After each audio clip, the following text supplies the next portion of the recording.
Hello guys, তোমরা কেমন আছো? আশা করি অনেক ভালো আছো। Welcome to my new blog. দেখো আমরা ঘুরতে এসেছি রেল লাইনে পারে। হাই দাও, হাই দাও, হাই। তো বন্ধুরা, তোমরা দেখো আমরা জায়গা এটাই, ঘোরার জায়গা এটাই। মানে আমরা প্ল্যান করছি একটা ঘুরতে যাবার লেগে, আরেকটা মানে মন্দিরে যাবো, শিব মন্দির যাবো। বেঙ্গালুরে আছি, দেখো এটা বেঙ্গালুর প্লেস। দেখো এইখানে রেল লাইন পারে আমরা ঘোরাঘুরি করি। এটাই জায়গা, আমরা ঘোরানোর জায়গাটা এই যে এটাই, তোমরা দেখতেই পারতেছো। এই যে এই রেল লাইনটা দেখতেছো, এই যে এই ট্রেন লাইনটা, যে এইটার মধ্যে যদি ট্রেন আছে সবসময় মানে সাউন্ড করে না, মানে ডাইরেক্ট আয়া পরে এখানে মানে অনেক মানুষ মার্ডার হয়েছে, মানে অনেক কিছু হয়েছে।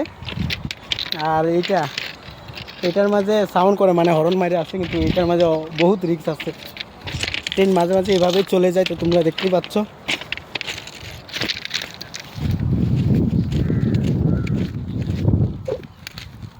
তো বন্ধুরা, আমার ভিডিও তোমাদের কেমন লাগে তোমরা অবশ্যই বলবা, আর বলে আমাকে সাবস্ক্রাইব অ্যান্ড লাইক কমেন্ট করে দিবা। তো আমি এতটুকুই ব্লগ করলাম। তোমরা ভালো থাকবা, সুস্থ থাকবা, টাটা।